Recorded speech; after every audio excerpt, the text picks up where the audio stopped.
Capítulo 3. Podemos volver a este sitio, propuso Julia. En general, puede emplearse 2 veces el mismo escondite con tal de que se deje pasar 1 o 2 meses. En cuanto se despertó, la conducta de Julia había cambiado. Tenía ya un aire prevenido y frío.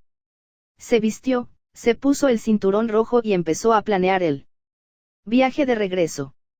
A Winston le parecía natural que ella se encargara de esto.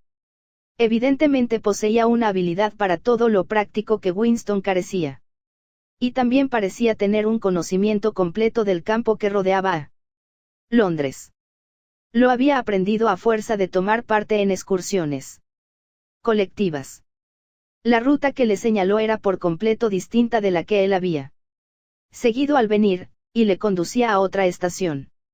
Nunca hay que regresar por él mismo camino de ida, sentenció ella, como si expresara un importante principio general. Ella partiría antes y Winston esperaría media hora para emprender la marcha a su vez. Había nombrado Julia un sitio donde podían encontrarse, después de trabajar, 4 días más tarde. Era una calle en uno de los barrios más pobres, donde había un mercado con mucha gente y ruido.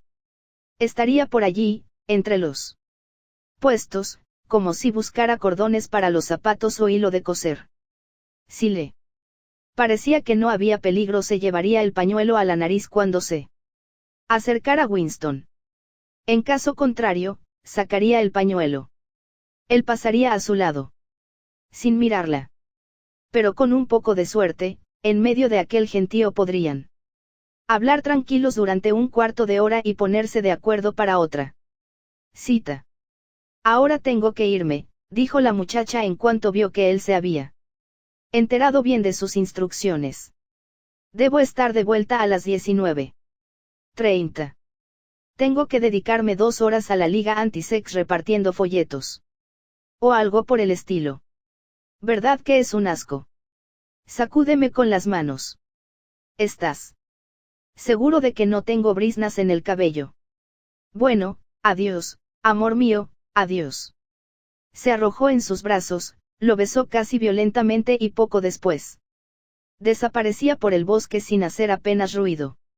Incluso ahora seguía sin saber cómo se llamaba de apellido ni dónde vivía. Sin embargo, era igual, pues resultaba inconcebible que pudieran citarse en lugar cerrado ni escribirse. Nunca volvieron al bosquecillo. Durante el mes de mayo solo tuvieron una ocasión de estar juntos de aquella manera.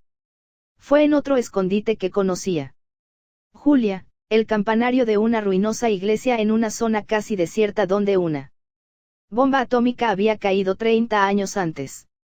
Era un buen escondite una vez que se llegaba allí, pero era muy peligroso el viaje. Aparte de eso, se vieron por las calles en un sitio diferente cada tarde y nunca más de media hora cada vez. En la calle era posible hablarse de cierta manera. Mezclados con la multitud, juntos, pero dando la impresión de que era el movimiento de la masa lo que les hacía estar tan cerca y teniendo buen cuidado de no mirarse nunca. Podían sostener una curiosa e intermitente conversación que se encendía y apagaba como los rayos de luz de un faro. En cuanto se aproximaba un uniforme del partido o caían cerca de una telepantalla, se callaban inmediatamente. Y reanudaban la conversación minutos después, empezando a la mitad de una frase que habían dejado sin terminar, y luego volvían a cortar en seco cuando les llegaba el momento de separarse. Y al día siguiente seguían hablando sin más preliminares. Julia parecía estar muy acostumbrada a esta clase de conversación, que ella llamaba hablar por folletones.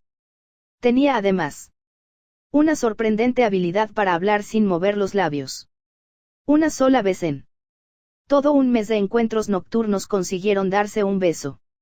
Pasaban en silencio por una calle. Julia nunca hablaba cuando estaban lejos de las calles principales, y en ese momento oyeron un ruido ensordecedor, la tierra tembló. Y se oscureció la atmósfera. Winston se encontró tendido al lado de Julia. Magullado y con un terrible pánico. Una bomba cohete había estallado muy cerca. De pronto se dio cuenta de que tenía junto a la suya la cara de Julia. Estaba palidísima, hasta los labios los tenía blancos.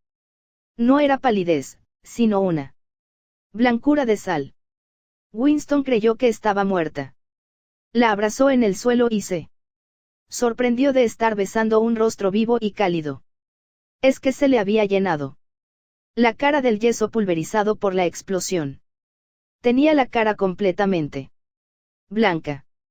Algunas tardes, a última hora, llegaban al sitio convenido y tenían que andar a cierta distancia uno del otro sin dar la menor señal de reconocerse. Porque había aparecido una patrulla por una esquina o volaba sobre ellos un autogiro. Aunque hubiera sido menos peligroso verse, siempre habrían tenido la dificultad del tiempo. Winston trabajaba 60 horas a la semana y Julia todavía más. Los días libres de ambos variaban según las necesidades del trabajo y no solían coincidir.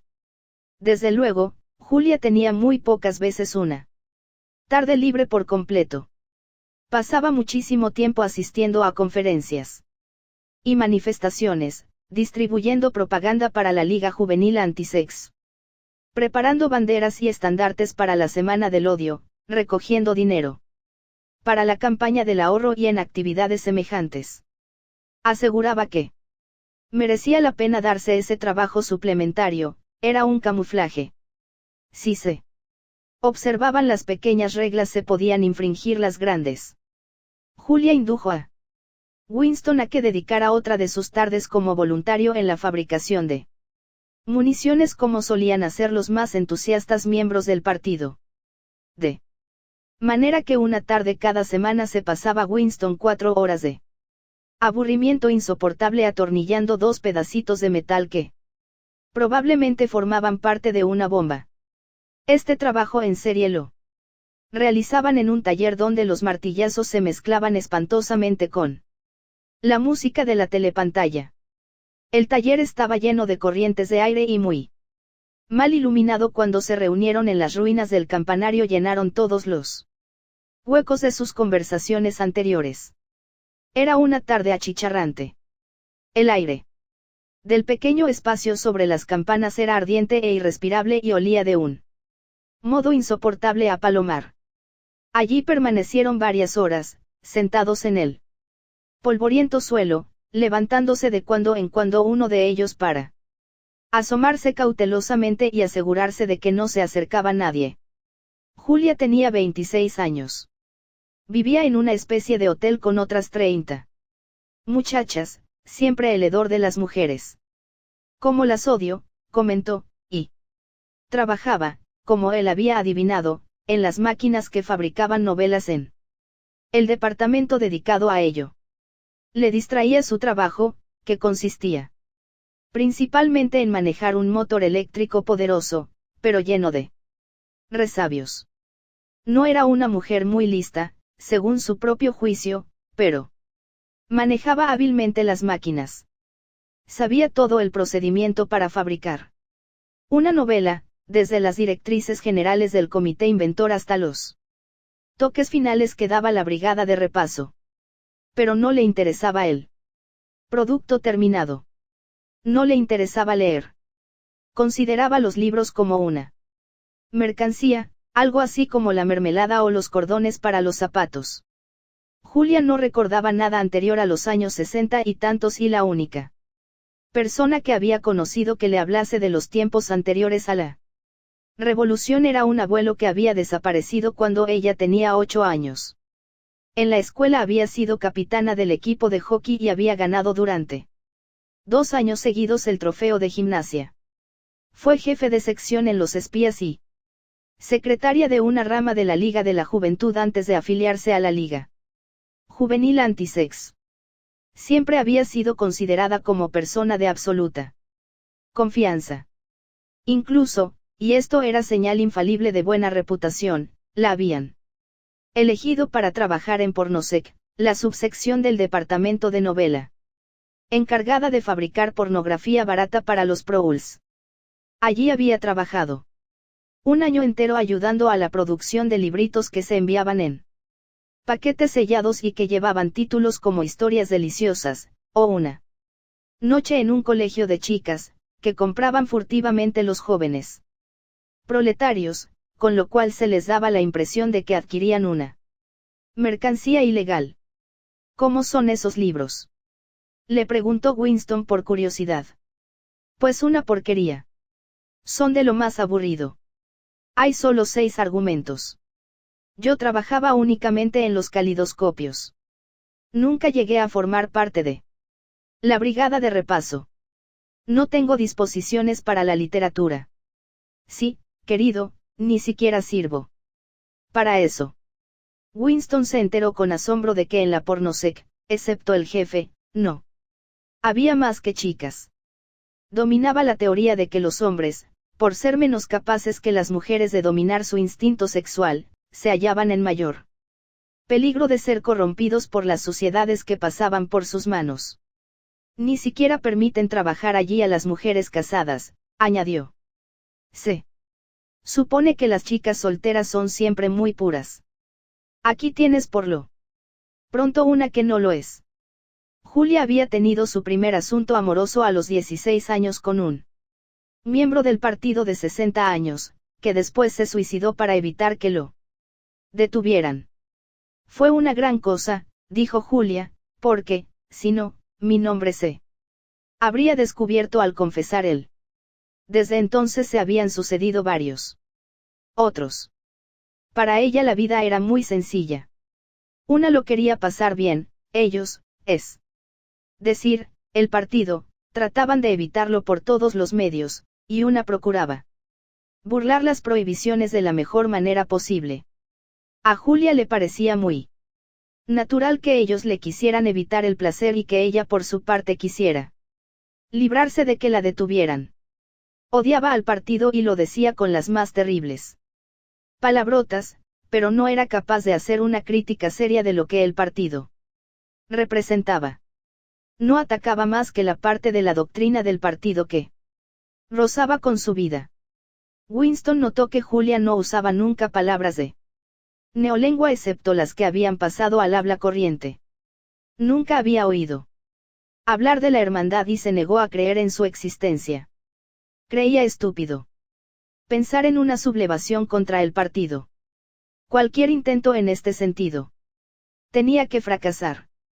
Lo inteligente le parecía burlar las normas y seguir viviendo.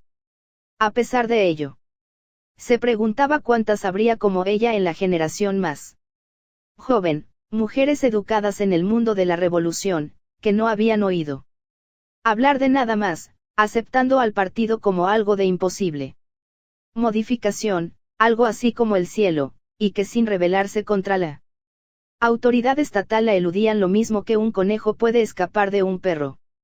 Entre Winston y Julia no se planteó la posibilidad de casarse. Había demasiadas dificultades para ello. No merecía la pena perder tiempo pensando en esto. Ningún comité de Oceanía autorizaría este casamiento, incluso si Winston hubiera podido librarse de su esposa Catharine. ¿Cómo era tu mujer? Era, conoces la palabra piensa bien, es decir, ortodoxa por naturaleza. Incapaz de un mal pensamiento. No, no conozco esa palabra, pero sí la clase de persona a que te refieres. Winston empezó a contarle la historia de su vida conyugal, pero Julia parecía saber ya todo lo esencial de este asunto. Con Julia no le importaba hablar de esas cosas. Catharine había dejado de ser para él un penoso recuerdo, convirtiéndose en un recuerdo molesto. Lo habría soportado si no hubiera sido por una cosa, añadió. Y le contó la pequeña ceremonia frígida que Catharine le había obligado a celebrar la misma noche cada semana. Le repugnaba, pero por nada del mundo lo habría dejado de hacer. No te puedes figurar cómo le llamaba a aquello. Nuestro deber para con el partido, dijo Julia inmediatamente. ¿Cómo lo sabías? Querido, también yo he estado en la escuela. A las mayores de 16 años les dan conferencias sobre temas sexuales una vez al mes. Y luego, en el Movimiento juvenil, no dejan de grabarle a una esas estupideces en la cabeza. En muchísimos casos da resultado. Claro que nunca se tiene la seguridad. Porque la gente es tan hipócrita. Y Julia se extendió sobre este asunto. Ella lo refería todo a su propia sexualidad. A diferencia de Winston, entendía perfectamente lo que el partido se proponía con su puritanismo sexual. Lo más importante era que la represión sexual conducía a la histeria, lo cual era deseable ya que se podía transformar en una fiebre guerrera y en adoración del líder. Ella lo explicaba así: cuando haces el amor gastas energías y después te sientes feliz y no te importa nada. No pueden soportar lo que te sientas así. Quieren que estés a punto de estallar de energía todo el tiempo. Todas estas marchas arriba y abajo vitoreando y agitando banderas no es más que sexo agriado. Si eres feliz dentro de ti mismo, porque te ibas a excitar por el Gran Hermano y el plan trienal y los 2 minutos de odio y todo el resto de su porquería. Esto era cierto, pensó él. Había una conexión directa entre la castidad y la ortodoxia política. ¿Cómo iban a mantenerse vivos el miedo, y el odio y la insensata incredulidad que el partido necesitaba si no se embotellaba algún instinto poderoso para usarlo después como combustible? El instinto sexual era peligroso para el partido y este lo había utilizado en provecho propio. Habían hecho algo parecido con él. Instinto familiar. La familia no podía ser abolida, es más, se animaba a la gente a que amase a sus hijos casi al estilo antiguo. Pero, por otra parte, los hijos eran enfrentados sistemáticamente contra sus padres y se les enseñaba a espiarlos y a denunciar sus desviaciones. La familia se había convertido en una ampliación de la policía del pensamiento. Era un recurso por medio del cual todos se hallaban rodeados noche y día por delatores que les conocían íntimamente. De pronto se puso a pensar otra vez en Catharine. Esta lo habría denunciado a la PDLP con toda seguridad si no hubiera sido demasiado tonta para descubrir lo herético de sus opiniones. Pero lo que se la hacía recordar en este momento era el agobiante calor de la tarde, que le hacía sudar. Empezó a contarle a Julia algo que había ocurrido, o mejor dicho, que había dejado de ocurrir en otra tarde tan calurosa como aquella, 11 años antes. Catharine y Winston se habían extraviado durante una de aquellas excursiones colectivas que organizaba el partido. Iban retrasados y por equivocación doblaron por un camino que los condujo rápidamente a un lugar solitario. Estaban al borde de un precipicio. Nadie había allí para preguntarle. En cuanto se dieron cuenta de que se habían perdido, Catharine empezó a ponerse nerviosa. Hallarse alejada de la ruidosa multitud de excursionistas, aunque solo fuese durante un momento, le producía un fuerte sentido de culpabilidad. Quería volver inmediatamente por el camino que habían tomado por error y empezar a buscar en la dirección contraria. Pero en aquel momento Winston descubrió unas plantas que le llamaron la atención. Nunca había visto nada parecido y llamó a Catharine para que las viera. Mira, Catharine, mira esas flores. Allí, al fondo, ves que son de 2 colores diferentes. Ella había empezado ya a alejarse, pero se acercó un momento, a cada instante más intranquila. Incluso se inclinó sobre el precipicio para ver dónde señalaba Winston. Él estaba un poco más atrás y le puso la mano en la cintura para sostenerla. No había nadie en toda la extensión que se abarcaba con la vista, no se movía ni una hoja y ningún pájaro daba señales de presencia. Entonces pensó Winston que estaban completamente solos y que en un sitio como aquel había muy pocas probabilidades de que tuvieran escondido un micrófono, e incluso si lo había, solo podría captar sonidos. Era la hora más cálida y soñolienta de la tarde. El sol deslumbraba y el sudor perlaba la cara de Winston. Entonces se le ocurrió que ¿Por qué no le diste un buen empujón?, dijo Julia. Yo lo habría hecho. Sí, querida, yo también lo habría hecho si hubiera sido la misma persona que ahora soy. Bueno, no estoy seguro. ¿Lamentas ahora haber desperdiciado la ocasión? Sí. En realidad me arrepiento de ello. Estaban sentados muy juntos en el suelo. Él la apretó más contra sí. La cabeza de ella descansaba en el hombro de él y el agradable olor de su cabello dominaba el desagradable hedor a palomar. Pensó Winston que Julia era muy joven, que esperaba todavía bastante de la vida y por tanto no podía comprender que empujar a una persona molesta por un precipicio no resuelve nada. Habría sido lo mismo, dijo. Entonces, ¿por qué dices que sientes no haberlo hecho? Solo porque prefiero lo positivo a lo negativo. Pero en este juego que estamos jugando no podemos ganar. Unas clases de fracaso son quizá mejores que otras, eso es todo. Notó que los hombros de ella se movían disconformes. Julia siempre lo contradecía cuando él opinaba en este sentido. No estaba dispuesta a aceptar como ley natural que el individuo está siempre vencido. En cierto modo, comprendía que también ella estaba condenada de antemano y que más pronto o más tarde la policía del pensamiento la detendría y la mataría, pero por otra parte de su cerebro creía firmemente que cabía la posibilidad de construirse un mundo secreto donde vivir a gusto. Solo se necesitaba suerte, astucia y audacia.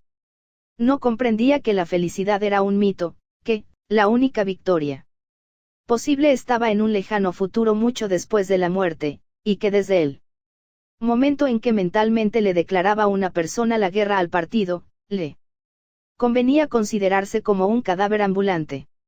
Los muertos somos nosotros, dijo Winston. Todavía no hemos muerto, replicó Julia prosaicamente. Físicamente, todavía no. Pero es cuestión de 6 meses, 1 año o quizá 5. Le temo a la muerte. Tú eres joven y por eso mismo quizá le temas a la muerte más que yo. Naturalmente, haremos todo lo posible por evitarla lo más que podamos. Pero la diferencia es insignificante. Mientras que los seres humanos sigan siendo humanos, la muerte y la vida vienen a ser lo mismo. Oh, tonterías. ¿Qué preferirías, dormir conmigo o con un esqueleto? No disfrutas de estar vivo. No te gusta sentir, esto soy yo, esta es mi mano. Esto mi pierna, soy real, sólida, estoy viva, no te gusta. Ella se dio la vuelta y apretó su pecho contra él. Podía sentir sus senos maduros pero firmes, a través de su mono. Su cuerpo parecía traspasar su juventud y vigor hacia él. Sí, me gusta, dijo Winston. No hablemos más de la muerte. Y ahora escucha, querido, tenemos que fijar la próxima cita. Si te parece bien, podemos volver a aquel sitio del bosque. Ya hace mucho tiempo que fuimos. Basta con que vayas por un camino distinto. Lo tengo todo preparado. Tomas el tren. Pero lo mejor será que te lo dibuje aquí. Y tan práctica como siempre amasó primero un cuadrito de polvo y con una ramita de un nido de palomas empezó a dibujar un mapa sobre el suelo.